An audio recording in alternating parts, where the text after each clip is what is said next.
The finale of the Know Your Foe series. Yup, it's the rodents from up north. Welcome to the Bucky Report, your destination for all things Wisconsin Badgers. Authentic takes. Oh my God. Game analysis. Touchdown Badgers! Ring one up! And discussion from the fan perspective. Woo-hoo! Thanks for joining us and on Wisconsin.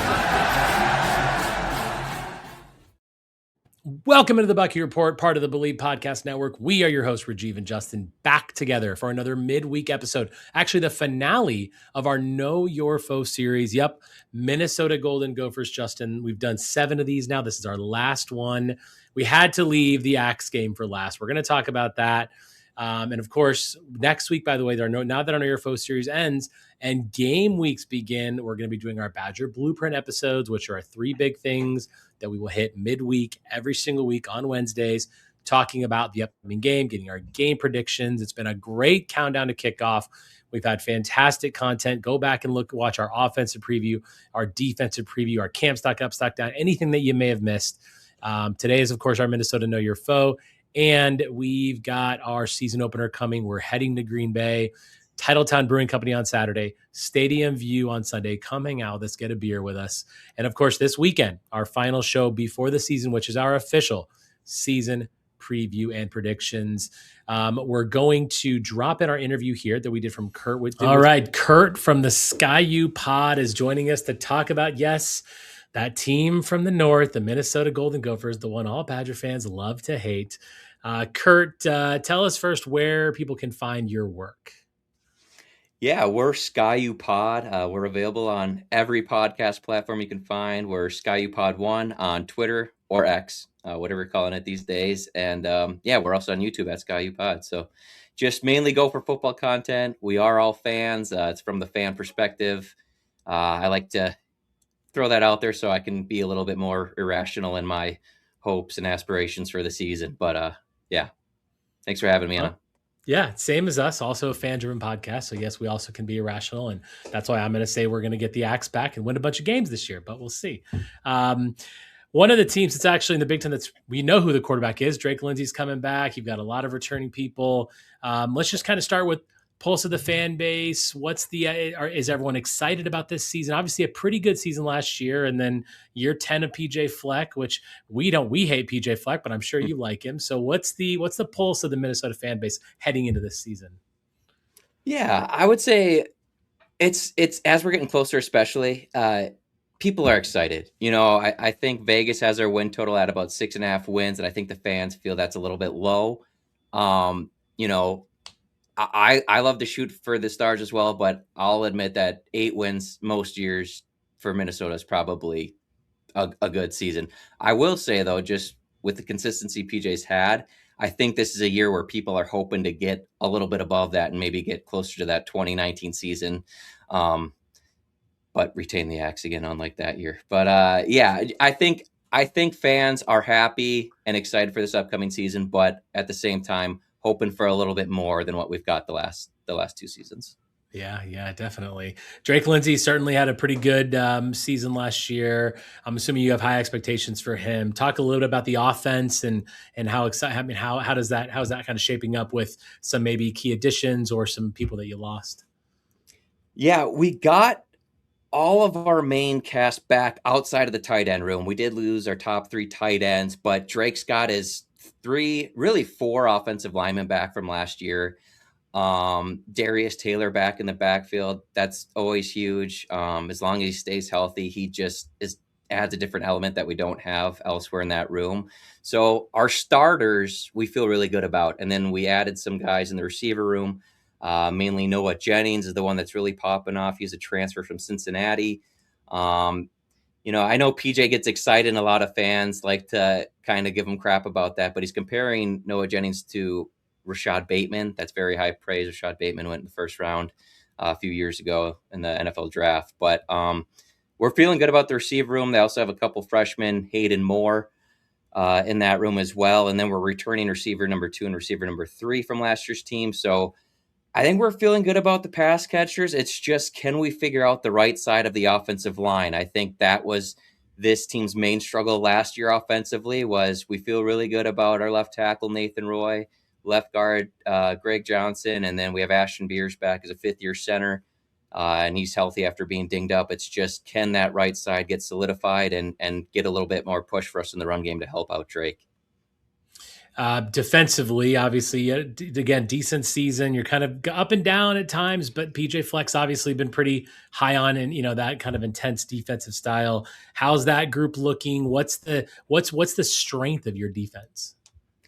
Yeah, it's got to be the defensive ends. I mean, we return Anthony Smith, a guy that everybody thought was gone after his fourth year last year. He had 12 and a half sacks. I think he was projected to be a top 100 pick in the NFL draft. He really wanted to come back for one more season and just round out his game. So he comes back and is a guy that can play inside and outside. And then on top of that, we went out and got TJ Bush out of Cal, who was another effective pass rusher for them. I believe he led them in sacks last season. So added him to a room where we're already returning Carter Menz, who kind of came onto the scene last year. I believe he had 5.5 sacks in his first true season of getting some real playing time. And then we also have Jackson Howard. So we're 4 deep at the defensive end position, and we feel really good about that room.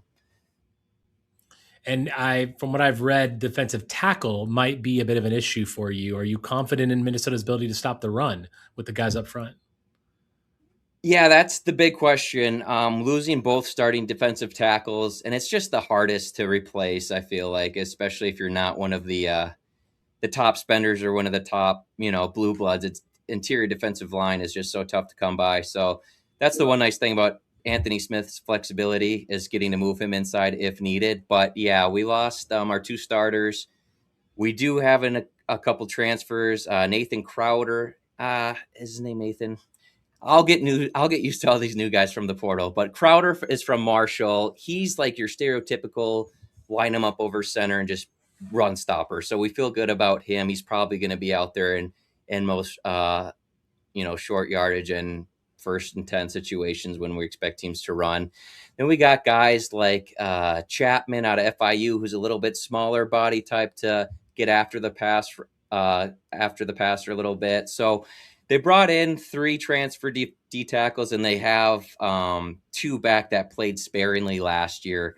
So we'll see how that room shakes out. I would say, last year our top 2 guys never came off the field. So the hope is that maybe these guys don't have the ceiling that those previous 2 guys had that left, but they might get rotated in and out more, which keeping them more fresh throughout the season. So it might kind of balance it out.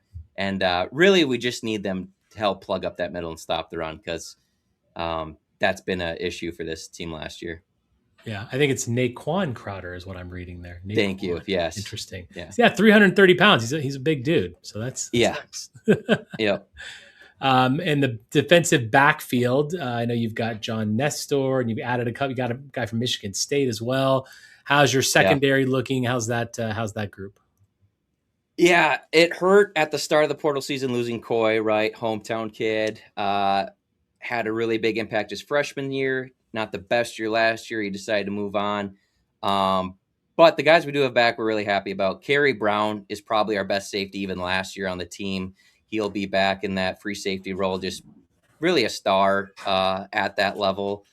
And then Aiden West, the other transfer we brought in at corner, he's kind of sounds like solidifying that cornerback 2 spot opposite of Nestor. So he's a transfer from Michigan State, had a lot of offers out of high school.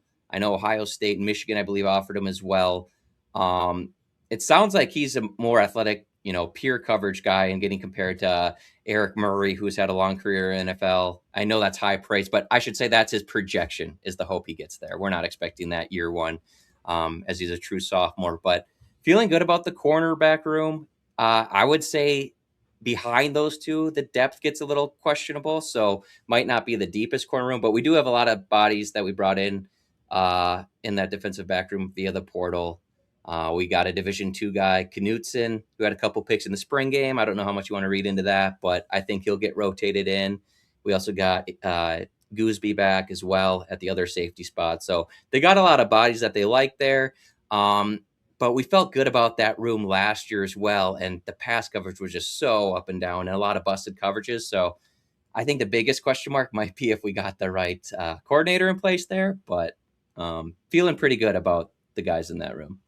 How are you feeling about the battle for the axe this year? Do you feel like what's your kind of take on how you see Wisconsin from your perspective? Yeah, I mean, don't get me wrong. It's always going to be a battle. I've lived through and have Wisconsin relatives, so they're never going to let me forget the, what was it, 13 in a row, 14 in a row. It was a long time. I didn't know the axe was ever going to come back. So I'm never taking that one for granted. It's going to be a hard fought game. I seriously just don't know. I'm more curious for your thoughts. Like, what would have to happen for Fickle to like not be there? Or do you think he's there no matter what kind of start they're off to? Because that's just where I go to. Like, and I know you guys got, I'm blanking on his name, but the quarterback that you guys are Colton excited Joseph, about from, yeah. Yes, Joseph, out of Old Dominion. Is that right? Yeah. And I have no doubt he's a playmaker. I've seen the highlights. He looks good, and then I just think about Wisconsin's quarterback injury history under Fickle too. And if you're gonna run him a lot, it's just different running in the Big Ten versus at Old Dominion. So those are just what come to my head. Probably making me feel better about that game, but it's going to be a dogfight. I expect it to be a 50-50 toss-up game. I've heard from a lot of Wisconsin fans how much you guys have spent in the portal this offseason. We'll see. I mean, that's obviously good. You want money to come into the program, but there's always a premium on those players in the portal, in my opinion. Not that they're not good. Obviously, you can get good players out of the portal. But yeah, it'll be interesting. I'm just curious to see how it plays out. I'm expecting it to be a dogfight. Yeah, I mean, we obviously did invest in the program. This is the best roster that Luke Fickell has ever had. And we've had he's been here for 3 years. We've had 3 quarterback injuries. So like, hopefully we actually can keep Colton Joseph upright this year. And yes, running the ball is going to be an issue. I think we have a bye week after week 5. And if if we lose to Michigan State, we're 2-3 potentially at that point. The murmurs will happen. That's a big win. We got to get that victory. Obviously, we're playing Notre Dame and Penn State before that. We're not going to beat those teams. We could, but we're not going to beat Notre Dame for sure.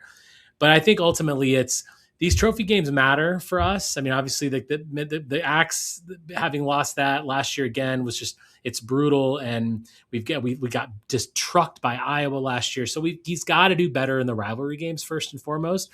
But I mean, this has kind of been saying 6-7 wins, otherwise he's got to go. And the schedule's much easier this year. We did have a really good end of the season last year. Other than the Axe game, we beat Illinois, we beat Washington. So hopefully I think that's there. But we invested in Luke Fickell, and the athletic director was very clear. We're staying with Luke Fickell. So I do think he's going to get the year pretty much irregardless, unless the wheels just fall off completely, sure. Which, given the roster that we have, I don't really see that happening. So we're kind of thinking like 7 wins. I'm curious what your take is on Minnesota's floor, ceiling, and then kind of where you feel like the record lands. Yeah.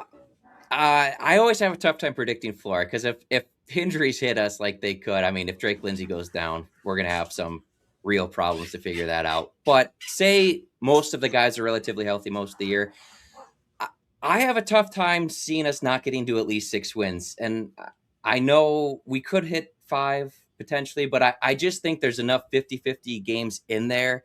When I look at games against Northwestern, we have Purdue, at Washington's going to be really tough. I'm not counting that one as a win. And then we got games, Wisconsin. And then with our non-conference schedule, I know Mississippi State, we're actually an underdog, I think, right now to Mississippi State. I'm not saying it won't be tough, but we do have them at home. I just would be surprised if we don't get to 6. I'll say 5, though, just because injuries can happen. So I would say the floor is 5 wins. Ceiling,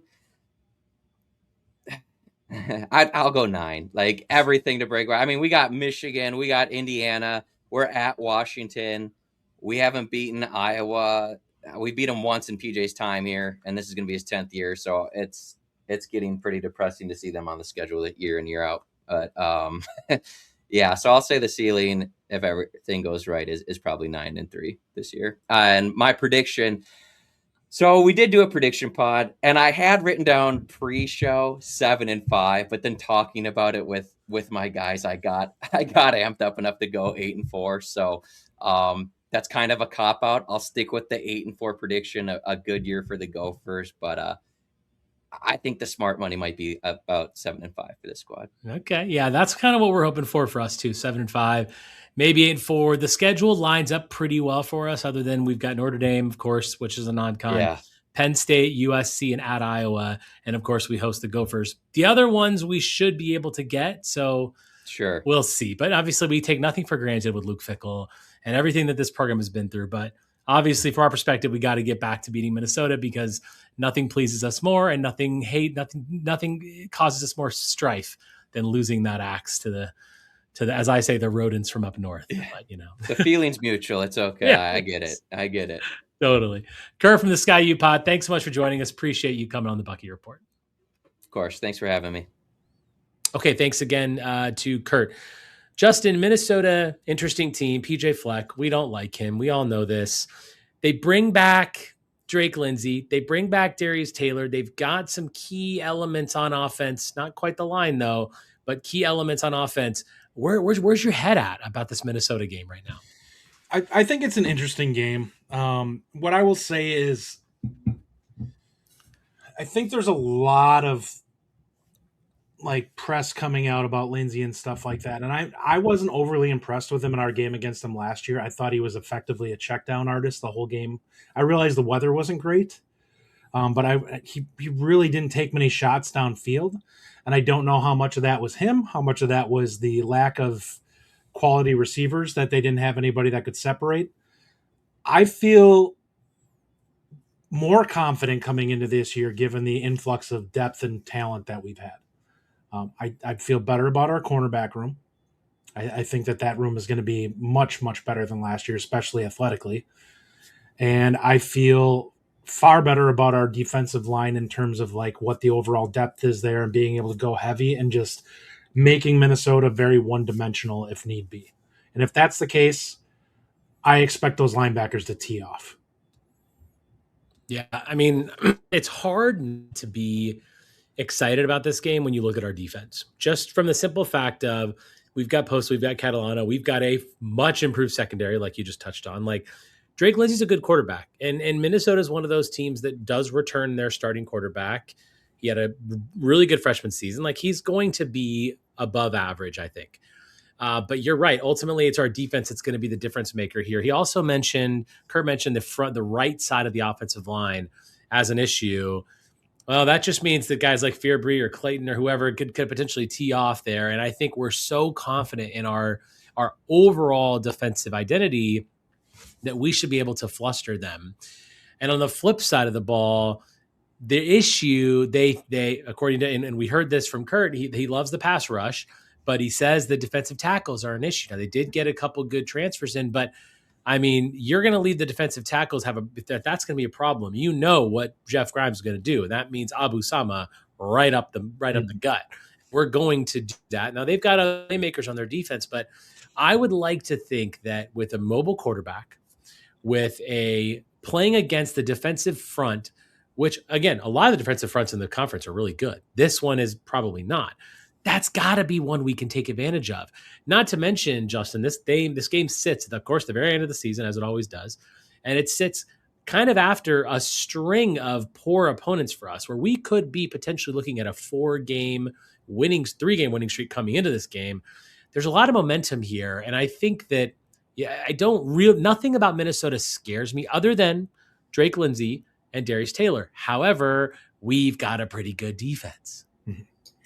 So the other thing, and I brought this up to you before we came on, Minnesota had a very impressive pass rush or sack total last year coming into it. And I had brought that up last season that I wasn't overly impressed with it and that I felt like it was very lopsided in terms of where it happened.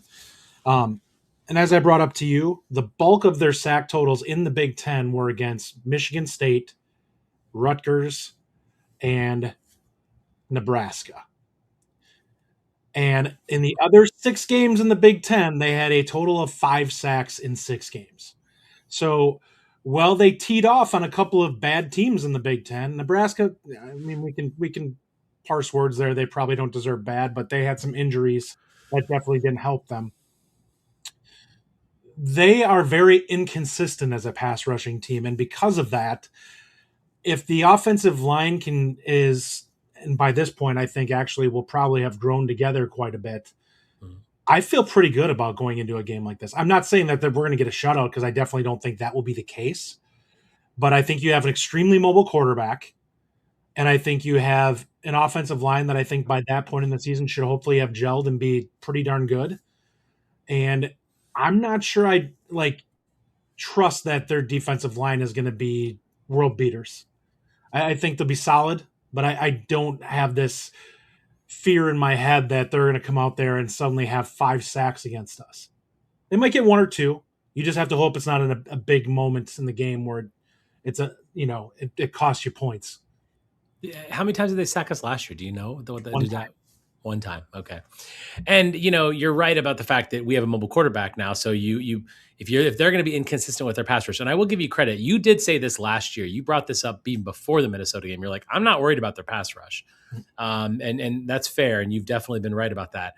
But ultimately, we're in a better situation, right? We had Carter Smith last year. So now we're talking about Colton Joseph or at that time of the season, who knows, Deuce Adams or Ryan Hopkins. But either way, the quarterback room is a better spot. Mm-hmm. The offensive line, albeit not exactly fantastic, way better spot than it was last year, right? Absolutely. And if it's gelling, then we should be in a good spot to take advantage of Minnesota. Obviously the game then the season, it is at home. It is a Black Friday. How important I know we talk about this a lot, but how important ultimately do you think this is for Luke Fickell? He has to get this done, right? I mean, come on. Yeah, I think that if you go 7-5 somehow this year and you have a loss to Minnesota and Iowa, I think that if you're Eichhorst, you have to legitimately take a look at it and say, listen, you had a schedule that you had all the opportunity in the world to take advantage of, and neither of those teams, I think, are top shelf Big Ten teams this year. Iowa's lost a ton of experience coming into this year and will likely require a lot of time to gel with what they have. And their quarterback is not expected to be, regardless of which one that it ends up being, isn't expected to be anything crazy. So you're basically facing a one-dimensional Iowa team and then a Minnesota team that I think has some pieces, but isn't necessarily a team that you view as complete. If you can't get it done against this, I'm sorry. I think you have to move on.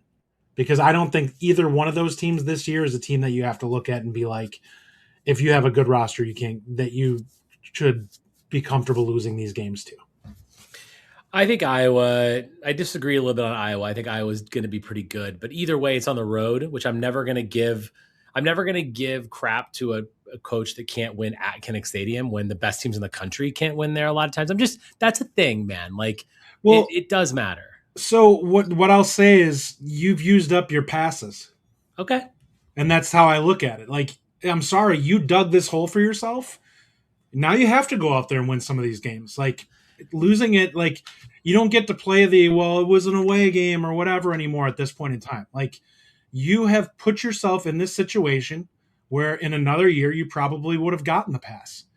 Now that's gone. You no longer have that opportunity to fall on that and be like, well, this happened or we had injuries or whatever. Everybody's got stuff going on their team. You have got to prove that you can get this stuff done.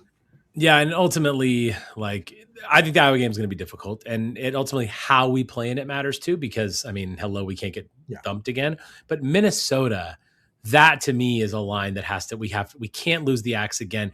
It's a home game in Madison at the end of the season, rivalry day.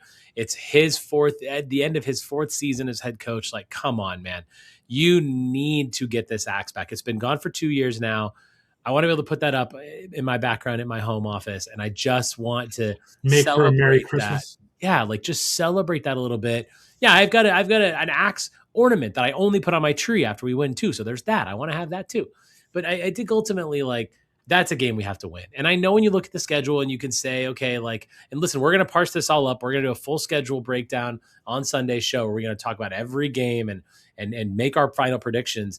But when you look at the end of the season, you got the Rutgers, Maryland, Purdue, Minnesota. It's 4 wins. We should absolutely be getting there. And if it has 3 wins and you lose to Minnesota, it's just going to leave that awful sour taste in our mouth, man. And we can't have that. This is a must-win as far as I'm concerned for Luke Fickell. This is a must-win game. Absolutely. Like I said, I think you can. I would give them a pass on Iowa if they somehow lose it because it's an away game. But my point was I don't think you can lose them both. Like you can't afford to have both of these slide through the cracks. Yeah. Yeah, that's fair. Definitely. All right, we'll be back on Sunday again live. We've got some special guests. We've got Ryan Herrings. We've got Kevin Brown. We've got Nick Osen.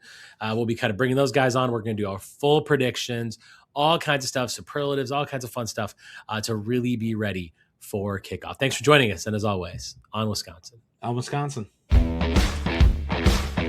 Thank you for listening. If you enjoy the show, subscribe to our YouTube channel at The Bucky Report or The Bucky Report Podcast from wherever you get your content. Until next time, on Wisconsin.